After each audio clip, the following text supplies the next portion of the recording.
शिक्षक का मुख्य कार्य क्या है? पढ़ाना, शिक्षण कार्य करना। हमें पढ़ने में मदद कौन करता है? शिक्षक। हमारे शिक्षण को बाधा पहुंचाने वाले तत्व या कारक आपको मालूम है?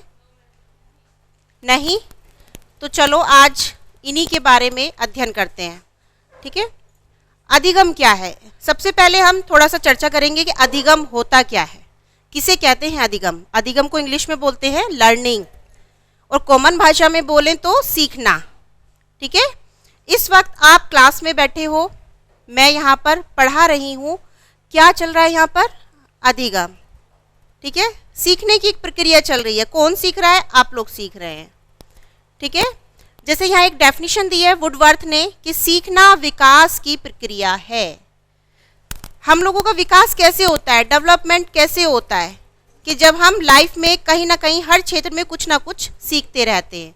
ये क्लासरूम है, मैं आपको किसी विषय से संबंधित ज्ञान करा रही हूँ, आप विषय से संबंधित ज्ञान प्राप्त कर रहे हैं, तो वो सीखने की प्रक्रिया चल रही है। आप अपने मदर फादर से कोई बात सीख रहे हैं, वहाँ भी सीखने की प्रक्रिया है। आप अपने किसी फ्रेंड से कुछ बात सीख रहे हैं, वो भी सीखने की प्रक्रिया है। या मैं आपसे कोई नई बात सीख रही हूँ, तो वो भी एक अधिगम की प्रक्रिया ही है। तो ये अपने दिमाग से हटा दीजिएगा कि अधिगम केवल क्लासरूम के अंदर ही होता है। वो आप जहाँ भी अपने घर पर रहें, समाज में रहें या विद्यालय में रहें, आप कहीं ना कहीं कुछ ना कुछ सीखते रहते हो, विकास होता रहता है आपका। ठीक है, एक डेफिनेशन और दी एक विद्वान ने, जैसे कहा है कि सीखना अनुभव और प्रशिक्षण पर आधारित होता है। अनुभव क्या? फॉर एग्जाम्पल मुझे ले लीजिए, मैं यहाँ इतने दिन से पढ़ा रही हूँ आप लोगों को, तो पढ़ाने का एक अनुभव हो गया है। ठीक है, अगर जैसे मैं नई नई यहाँ पर आती और मुझसे कह दिया जाता कि आज आपको पढ़ाना है, तो थोड़ा सा हो ही जाता है कि हाँ आज तो डर लग रहा है कि मेरी पहली टीचिंग है।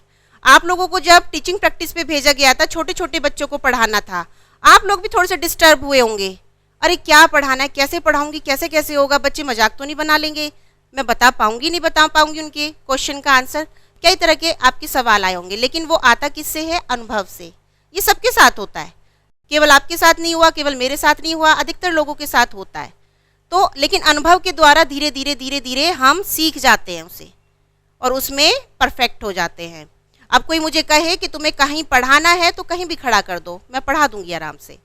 इसी तरह से प्रशिक्षण, आप लोग यहाँ बीटीसी की ट्रेनिंग कर रहे हो, आप लोग सभी ग्रेजुएट हो सकता है कोई कोई यहाँ पर पोस्ट ग्रेजुएट भी बैठा हो सकता है कोई पीएचडी करके भी बैठा हो।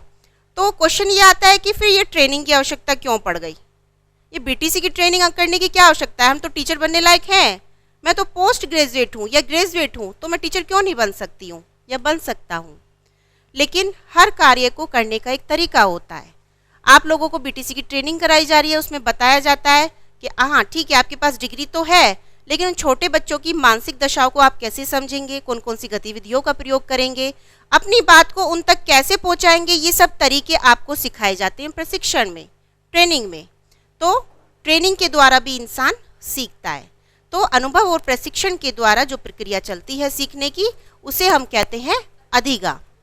आज जो हम बात करेंगे अधिगम को प्रभावित करने वाले कारक, इसमें सबसे पहले है शिक्षक से संबंधित कारक।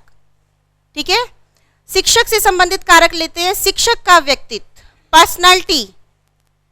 ठीक है, अभी ये स्लाइड देख के आपको थोड़ी हंसी आई, क्यों? इधर आपको एक ऐसा टीचर दिखाई दे रहा है और इधर एक आपको ऐसा टीचर दिखाई दे रहा है। आप कौन से टीचर को पसंद करेंगे, इसे या इसे? इसको? ये हर स्टूडेंट का होता है कि मुझे एक ऐसा टीचर चाहिए जो आत्मविश्वासी हो।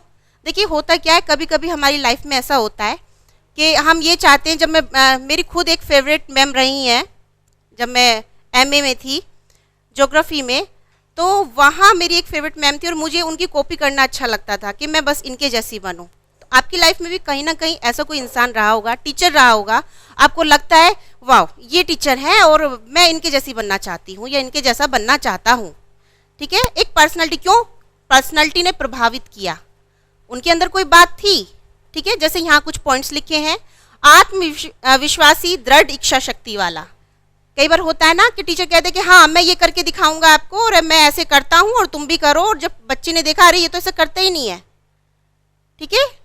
मान लीजिए मैं कह रही हूँ आपसे कि नहीं नशा नहीं करना चाहिए, सिगरेट नहीं पीनी चाहिए, बीड़ी नहीं पीनी चाहिए, और आपने देख लिया वो मास्टर जी क्लास में बैठ के खुद ही वो बीड़ी पी रहे हैं, तो वो सारा जो बातों का प्रभाव था वो सब खत्म, कि मुझे कह रहे थे ये तो खुद पी रहे हैं, यहाँ पर दृढ़ विश्वासी नहीं है।